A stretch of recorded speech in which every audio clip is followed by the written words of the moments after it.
মাথা আঁচড়ানোর পর যে চুল উঠে তা কি করব? গোসলের পরে ভেজা চুল গামছা দিয়ে বেঁধে নামাজ আদায় করলে কি নামাজ হবে? আমি একজনের কাছে শুনেছি এরকম করলে নামাজ হবে না, বিষয় কিছু বলেন। মহিলাদের নামাজরত অবস্থায় যদি আজান হয় তাহলে কি নামাজ পড়া চালু রাখা যাবে? গোসলখানা ও টয়লেট একসাথে থাকলে ওযু করলে হবে কিনা? বাথরুমে কাপড় কাচার সময় বিসমিল্লাহ বলা যাবে কিনা? চেইনওয়ালা ঘড়ি পরে নামাজ পড়া কি নাজায়েজ? জানালে উপকৃত হব। ট্যাপে ওযু করলে নিচে বালতি থাকে, ফলে ওযুর পানি বালতিতে পড়ে, সে পানি কি টয়লেটের কমোডে ঢালা যাবে? আমার মেয়ের পেটে থাকা অবস্থায় মুখে একটি দাঁত উঠেছে, এটি কোনো ভালো লক্ষণ নাকি খারাপ লক্ষণ? স্বামীর হুকুম ছাড়া বাবার বাড়ি যাওয়া যাবে কিনা? মহর পরিশোধের আগে স্ত্রী যদি মারা যায় তখন স্বামী কিভাবে মহর পরিশোধ করবে? আমি আমার মৃত পিতার নামে যাই সদকা করি তার সওয়াব কি আমিও পাবো? চলুন তাহলে আমরা প্রশ্নোত্তর আলোকিত ভুবনে প্রবেশ করি। আপনি ফরহাদ হোসেন আপনি লিখেছেন, বাথরুমে কাপড় কাচার সময় বিসমিল্লাহ বলা যাবে কিনা?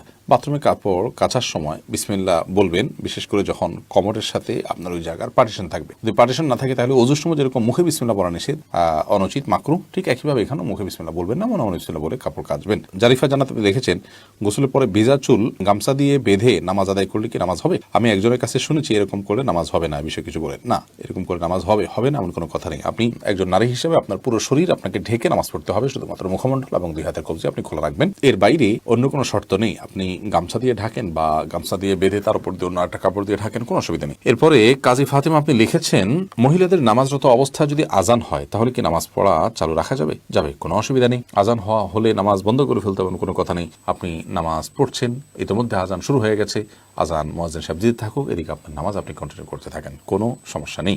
এরপর জেসমিন আক্তার আপনি লিখেছেন, গোসলখানা ও টয়লেট একসাথে থাকলে ওযু করলে হবে কিনা? বাসা যদি গোসলখানা এবং টয়লেট একসাথে থাকে সেক্ষেত্রে ভেতরে ওযু করলে ওযু হয়ে যাবে, কিন্তু উত্তম হলো কমোড এবং টিপের মাঝে কোনো পার্টিশন না থাকলে, আড়াল না থাকলে সেক্ষেত্রে বাইরে ওযু করবেন, এটা হলো উত্তম। কিন্তু যদি ভিতরে ওযু করেন তাতে ওযু হয়ে যাবে, কোনো অসুবিধা নেই ইনশাআল্লাহ। সৈয়দ আবু হায়দার আপনি লিখেছেন, চেইনওয়ালা ঘড়ি পরে নামাজ পড়া কি নাজায়েজ? জানালে উপকৃত হব।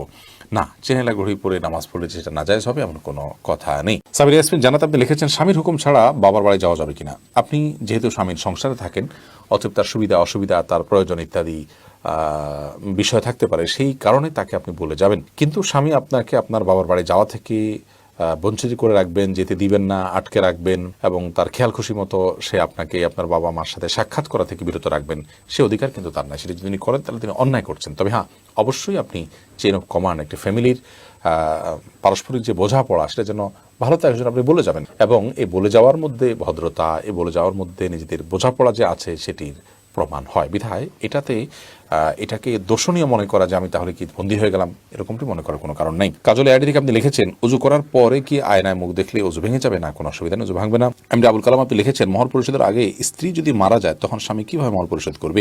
তার পক্ষ থেকে দান সদকা করে দিবেন, কিন্তু উচিত হলো জীবদ্দশাতেই মহর পরিশোধ করা। এরপর আমির হামজা আপনি ইউটিউব চ্যানেলে আমাদের প্রশ্ন করেছেন, আমার মেয়ের পেটে থাকা অবস্থায় মুখে একটি দাঁত উঠেছে, এটি কোনো ভালো লক্ষণ নাকি খারাপ লক্ষণ?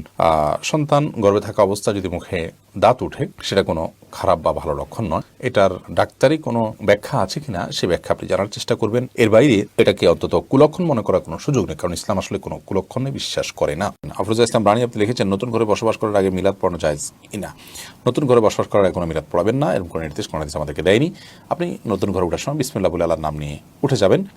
এর জন্য আলাদা কোনো আনুষ্ঠানিকতা আপনাকে করতে হবে, কোনো বাধ্যবাধকতা নয়। হ্যাঁ, আশপাশের লোকজন বা এলাকার মানুষ কিংবা আত্মীয় স্বজনকে ডেকে আপনি দাওয়াত খাওয়াতে চান আপনার খুশি একটা উপলক্ষে, সেটা সম্পূর্ণ আপনার ব্যাপার, শরীয়তের কোনো বিশেষ নির্দেশ নাই। আর এর জন্য মিলাদের আয়োজন করতে হবে কোনো নির্দেশ ইসলাম আমাদেরকে করেনি।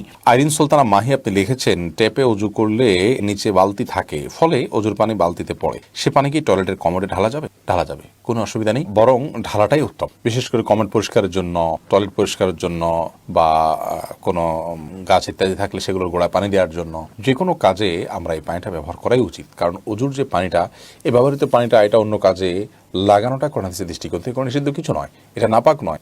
এটা আমরা হয়তো এটার মাধ্যমে পবিত্রতা অর্জন করতে পারবো না, কিন্তু অন্য যে কোনো কাজে আমরা ব্যবহার করতে পারবো। ধরুন কমোড পরিষ্কার করা কিংবা বাথরুমের ভেতরের অংশ পরিষ্কার করার জন্য পানি ঢালতে পারি, কোনো অসুবিধা নেই, কারণ এই পানিটা নাপাক নয়। এরপরে নুসরাত মাহি আপনি লিখেছেন, আমি আমার মৃত পিতার নামে যাই সদকা করি তার সওয়াব কি আমিও পাবো? আপনার মৃত পিতার নামে যে সাদকা আপনি করবেন, আশা করা যায় আল্লাহ রাব্বুল আলামিন আপনাকেও এক্সট্রা হিসাবে তার সাদকার সওয়াব দিবেন। কারণ আপনি যেহেতু পরিশ্রম করেছেন, আপনি যেহেতু কষ্ট করেছেন, আল্লাহ রাব্বুল আলামিন সেজন্য আপনাকে বঞ্চিত করবেন না। কারণ আল্লাহ রাব্বুল আলামিন কাউকে তার পরিশ্রমকে পণ্ড বা ব্যর্থ হতে দেন না।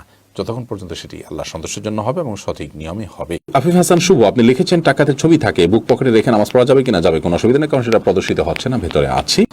নয়নে আইডি থেকে আপনি লিখেছেন একসাথে অনেক মসজিদে আজান হলে কয়টি আজানের জবাব দিতে হবে? আপনি প্রথম যে আজানটি শুনছেন আপনার কানে এসছে সেই আজানটির জবাব আপনি দিবেন, এর পরেগুলো দেওয়া আপনার জন্য নির্দেশিত নয়। আনাস চৌধুরী আপনি লিখেছেন চোখ বন্ধ রেখে সালাত আদায় করা যাবে কি? এই বিষয়ে আমাদের একটা ভিডিও আছে, মেহরবানি করে সেটা দেখে নেবেন। চোখ বন্ধ রেখে সালাত আদায় করা যাবে অতিরিক্ত মনোযোগ সৃষ্টি করবার জন্য, কিন্তু এটাকে নিয়ম বানিয়ে নেওয়া সুন্নাহ নয়।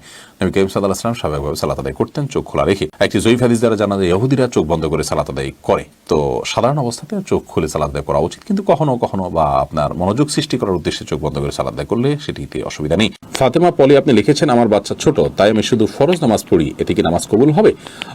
অন্য কারো সহায়তা নিয়ে আপনি সুন্নাত নামাজ পড়া উচিত। মাঝে মধ্যে যদি এরকম হয় যে অন্য কেউ না থাকে এবং আপনি অনন্য উপায় হন, ফরজ সালাত ছাড়া কোনো কিছু পড়ার সুযোগ নাই, বাচ্চা অনেক বেশি দুষ্টমি করে বা কান্নাকাটি করে বা অসহনীয় পর্যায়ে চলে যায়, তাহলে সেক্ষেত্রে করতে পারেন, কিন্তু নিয়মিত এটি করার কোনো সুযোগ নেই। যেহেতু বাচ্চা যখন ঘুমে থাকে তখন আপনি করতে পারেন, বাচ্চাকে ঘুম পাড়িয়ে নিতে পারেন সালাতের সময়, অন্যের সহায়তা নিতে পারেন, অথবা হালকা পাতলা কান্নাকাটি থাকলে সেটাকে সহ্য করতে পারেন। অনেকে বাচ্চার প্রতি এত বেশি মায়া করেন যে বেশি মায়া করতে গিয়ে ইবাদত বন্দেগীর ক্ষেত্রে অনেক ছাড় তিনি দিয়ে নেন, যেটা উচিত নয়। হাফেজ মোহাম্মদ আরিফ বিল্লাহ আপনি লিখেছেন ঘড়ি কিংবা চশমা পড়লে নামাজ পড়া যাবে কি না?